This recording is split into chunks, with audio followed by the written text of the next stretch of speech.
Su objetivo principal es mejorar la calidad y la coherencia de la información financiera reportada en todo el mundo, proporcionando una base teórica para el desarrollo de normas contables y para guiar a los preparadores de estados financieros, auditores y usuarios de la interpretación y aplicación de las normas internacionales.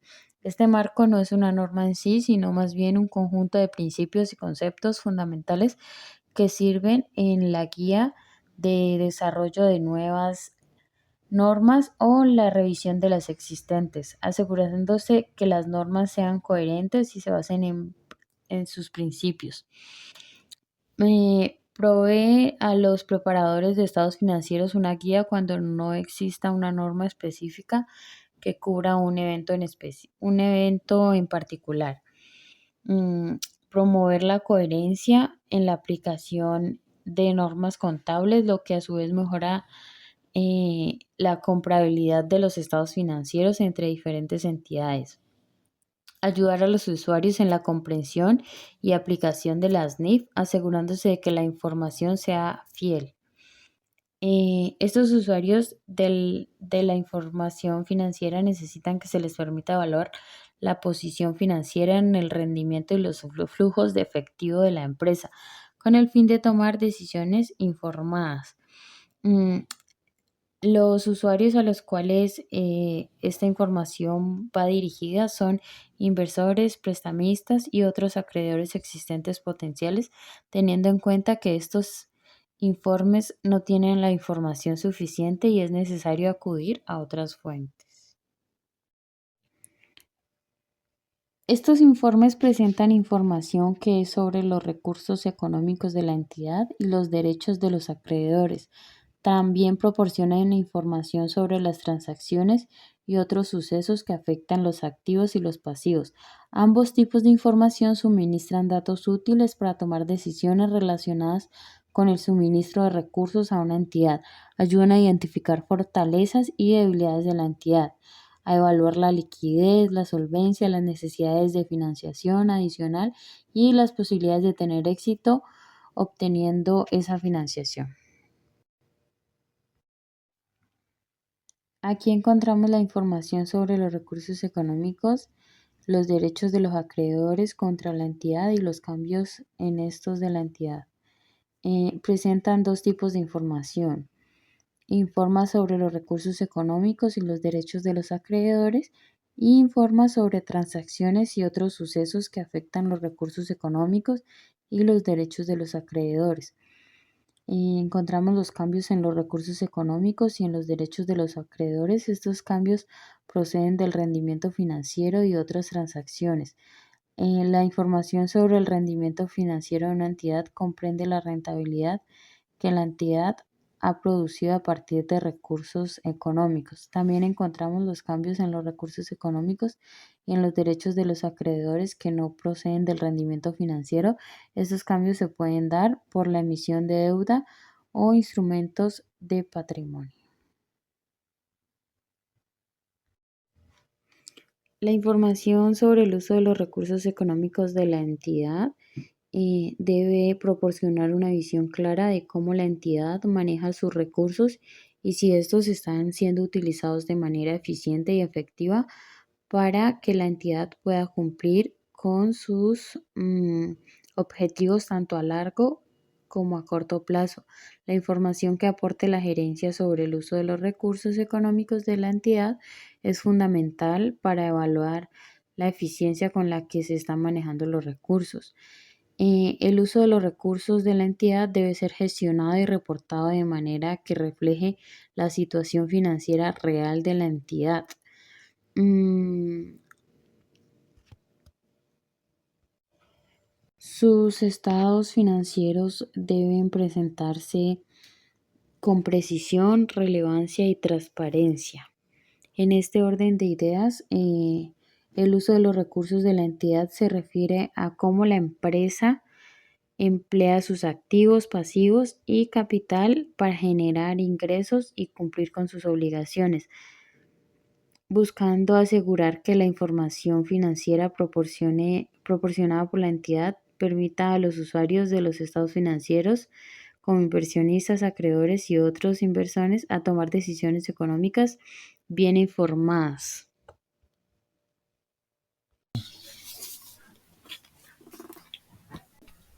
Características cualitativas de la información financiera útil. Las características cualitativas son fundamentales para la interpretación precisa de la información financiera y que ésta influya en la toma de decisiones de los usuarios a quienes va dirigida la información. Se tienen dos tipos de características cualitativas. Las características fundamentales. Esta se compone por relevancia y representación fiel. La relevancia implica que la información financiera influye en la toma de decisiones de los usuarios y tienen valor predictivo y confirmatorio.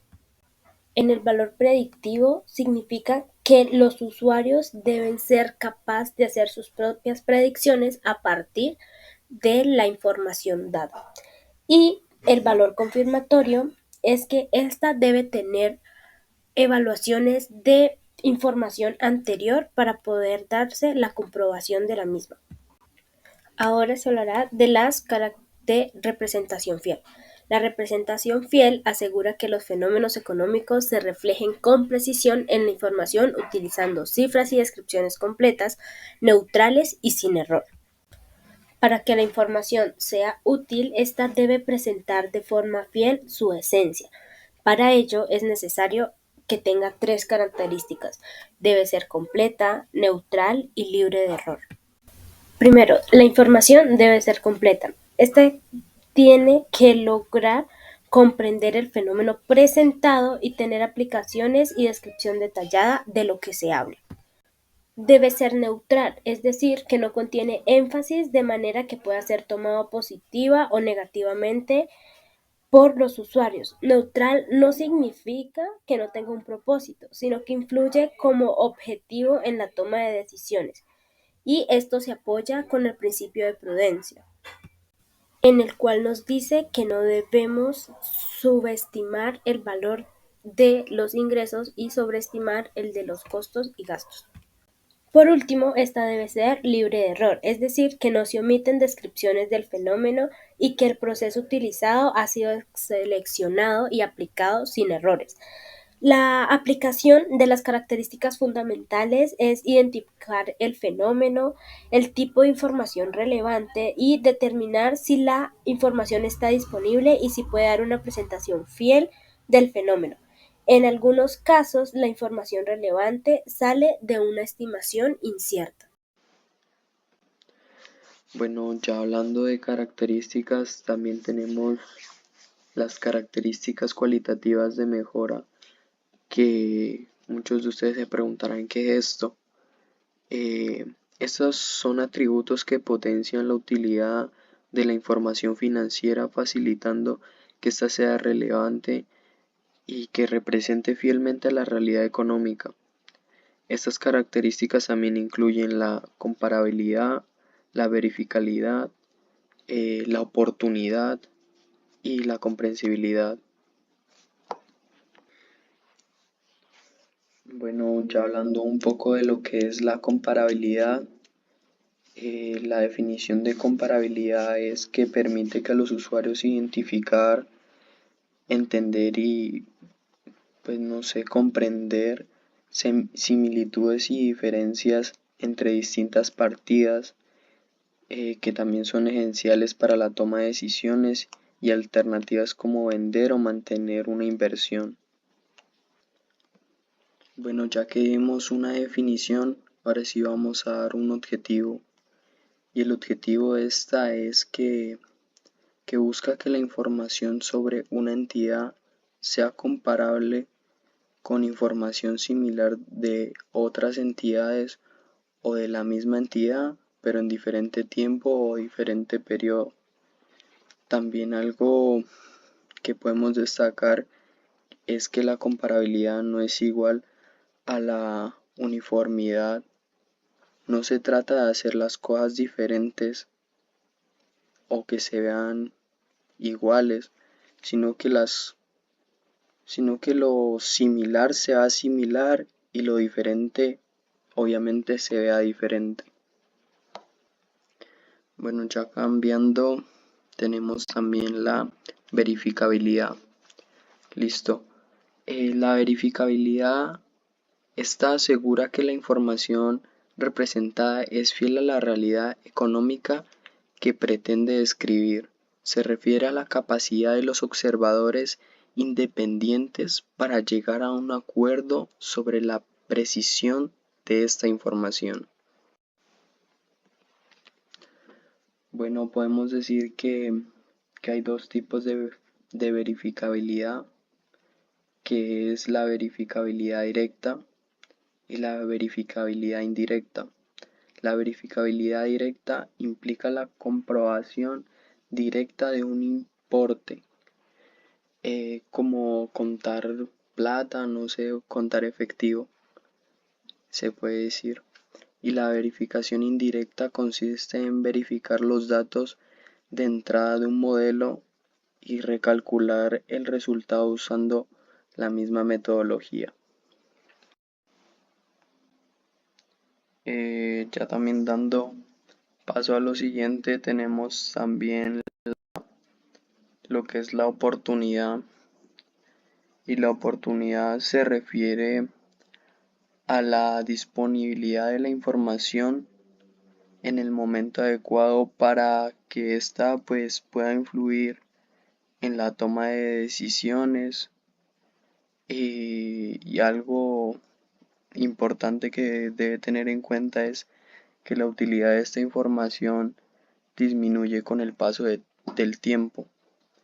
Pero también podemos decir otra afirmación, que es que aunque cierta información, o sea, pierda valor, eh, hay información que es útil, así pase el tiempo que sea, y esta será relevante para identificar tendencias a largo plazo. Pasando a la siguiente, también tenemos lo que es la comprensibilidad, que, que esto es que, o sea, literalmente es que la información financiera que se presente debe estar clara, debe estar concisa, debe estar en su mejor presentación para que los usuarios que estén relacionados con, no sé, con el negocio y con la economía entiendan. Bueno, ahora sí vamos a hablar de lo que es restricción del costo sobre la información financiera. El costo es una restricción clave en la presentación de la información financiera, ya que se debe justificar por los beneficios que aporta, tanto para los proveedores como para los usuarios, porque obviamente es necesario que estos dos sepan que esta información está ahí y necesariamente es útil. Y ya dando como finalizado este pedazo, tenemos como un breve resumen que pues las características cualitativas de mejora, estas optimizan la utilidad de la información financiera, aunque deben aplicarse pues equilibrados costos y beneficios, y también teniendo en cuenta las limitaciones inherentes.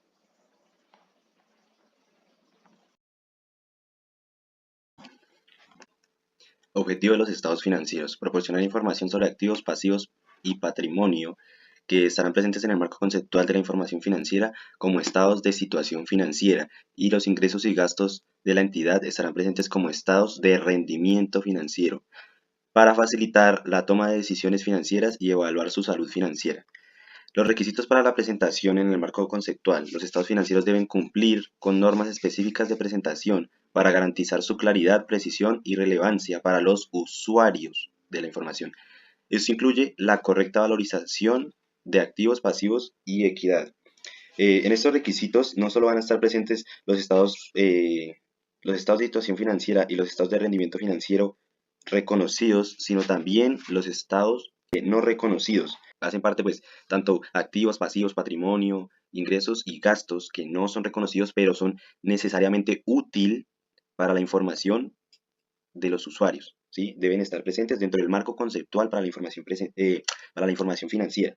Otro requisito, también debe estar presente el periodo en el que se informa. Se realiza sobre un periodo específico donde ingresa todo lo anterior. Brindar información comparativa frente a periodos anteriores. Información referida al futuro solo si esta es útil. Información referida a hechos sucesivos después del periodo final o del final del periodo. Es decir, que si dentro del marco conceptual para la información financiera está estipulado hasta hace 2 semanas y un suceso necesariamente útil para esta información sucede hace una semana, debe estar presente dentro del marco conceptual. Tipos de estados financieros emitidos por la entidad. Las entidades emiten estados financieros consolidados y no consolidados, que difieren en la inclusión de activos pasivos y resultados de operaciones de otras entidades relacionadas. Dentro del marco conceptual para la información financiera debe tener el enfoque de la perspectiva de la entidad que informa, no de los inversores ni accionistas, no, de la entidad que informa. Entre la hipótesis de marcha es si continuará su actividad a futuro previsible, si no, si va a liquidar o se va a cesar actividad comercial, debe estar sobre una base diferente y debe estar descrita dentro del marco conceptual para la información financiera. Entre los tipos de las entidades, puede ser única entidad, puede ser parte de una entidad o comprender a más de una entidad. Cuando hablamos de una entidad única, se refleja como los estados financieros. Cuando hablamos de una entidad controladora y sus subsidiarias, debe estar presente como estados financieros consolidados. Cuando estamos hablando de entidad solo controladora de otras, es decir, sin sus subsidiarias, o sea, vamos a hablar simplemente, va a estar presente simplemente la información de la entidad que controla. Esta se refleja como estados financieros no consolidados. Y cuando son 2 o más entidades desvinculadas, se refleja como estados financieros combinados. El límite apropiado de una entidad, en caso de no ser legal y o no comprender entidades legales, se determinará por la necesidad de información de los usuarios principales de los estados financieros. Elementos de los estados financieros. El detalle de los componentes clave de los estados financieros proporciona una visión integral de la situación financiera de una entidad. Derechos y obligaciones contractuales. Los derechos son los beneficios que una parte espera obtener de un contrato, como el derecho a recibir un pago o a que se le entregue un producto. Las obligaciones son las responsabilidades que una parte asume en un contrato, como la obligación de entregar un producto o prestar un servicio. Activo. El activo es un recurso que una empresa posee y que puede generar beneficios económicos en el futuro. Unos ejemplos de estos podrían ser los tangibles, en los que podemos encontrar edificios, maquinaria, vehículos, inventario, los cuales son los productos para la venta, terrenos, equipos de computación y etc. Intangibles, las cuales son patentes, marcas registradas, derechos de autor, software y demás. O los financieros, los cuales son inversiones en acciones, bonos, cuentas por cobrar, efectivo en caja o bancos. El potencial de un activo es su capacidad para generar beneficios económicos en el futuro. Es como una semilla que con los cuidados adecuados puede dar lugar a un árbol que produzca frutos. El potencial es un concepto clave en el mundo de las finanzas y las inversiones. Al comprenderlo, podemos tomar decisiones más informadas y optimizar nuestros recursos. El control de un activo es un proceso fundamental para cualquier organización. Consiste en administrar y monitorear todos los bienes tangibles que una empresa posee y utiliza para sus operaciones. El derecho de un activo se refiere a la titularidad legal que una persona o entidad tiene sobre un bien o recurso. Es decir, es el derecho a poseer, usar, disfrutar y disponer de ese activo. Un ejemplo, si compras un automóvil, adquieres el derecho de propiedad sobre este vehículo. Esto significa que eres el titular legítimo del automóvil y tienes el derecho a usarlo, venderlo o incluso a destruirlo. Pasivo. El pasivo es una obligación que una empresa tiene que pagar en el futuro. Ejemplos tenemos a corto plazo y a largo plazo. A corto plazo podrían ser las cuentas a proveedores, los salarios, impuestos e intereses que tiene una empresa o entidad por pagar. A largo plazo podríamos encontrar los préstamos bancarios a largo plazo, porque también los hay a corto, bonos por pagar, obligaciones y obligaciones por pensiones. Obligación presente como resultado de sucesos pasados. Significa que un pasivo existe hoy presente debido a algo que ya sucedió en el pasado. La idea de que una obligación presente surge de un suceso pasado es fundamental para comprender la contabilidad de pasivos. Al identificar y cuantificar estas obligaciones, las empresas pueden presentar una imagen más precisa de su situación financiera y tomar decisiones mejor informadas. Ejemplo, cuando compras un artículo a crédito, estás creando una obligación presente, la cual es pagar la deuda, como resultado de un suceso pasado, la cual fue la compra. Unidad de cuentas. Es la moneda o medida utilizada para registrar las transacciones financieras de una empresa, la cual permite comparar y evaluar el desempeño financiero a lo largo del tiempo. Ejemplo, el peso mexicano, el dólar estadounidense, el euro, entre otros. Los contratos pendientes de ejecución. Estos son acuerdos entre dos o más partes que aún no se han completado o cumplido en su totalidad. Pueden incluir la entrega de bienes, la prestación de servicios o el pago de una cantidad determinada de dinero. Ejemplo, un contrato de construcción de un edificio, un contrato de suministro de materia prima a una fábrica, un contrato de servicios de consultoría, etc. Además, estos contratos establecen las obligaciones y derechos de las partes involucradas, así como los plazos para su cumplimiento. Patrimonio. Es el conjunto de bienes, derechos, obligaciones y recursos que una persona, familia, comunidad o país poseen. El patrimonio es la parte residual de los activos de una entidad, una vez deducido todos sus pasivos. Los derechos de la misma se establecen mediante contrato, legislación o instrumentos similares. Estos derechos pueden ser variados dependiendo del tipo de patrimonio y de la normativa legal que lo regule. Algunos derechos sobre el patrimonio pueden ser derecho a la propiedad, derecho de sucesión, derecho de explotación, derecho de copropietario, entre otros. Los derechos están regulados por la ley y pueden variar según su jurisdicción. Ingresos. Son incrementos en los activos o disminución en los pasivos que dan lugar al incremento en el patrimonio. Los ingresos son entradas de dinero que una persona, empresa o entidad recibe como resultado de su actividad económica o cualquier otra fuente. Entender los ingresos es crucial tanto para la gestión financiera personal como empresarial, ya que constituye la base para la planificación financiera, el ahorro, la inversión y el gasto. Algo para tener en cuenta es que la definición de ingresos se deduce que las aportaciones de los tenedores de derechos sobre el patrimonio no son ingresos. El gasto es la disminución de los activos o incremento en los pasivos que dan lugar a la disminución del patrimonio.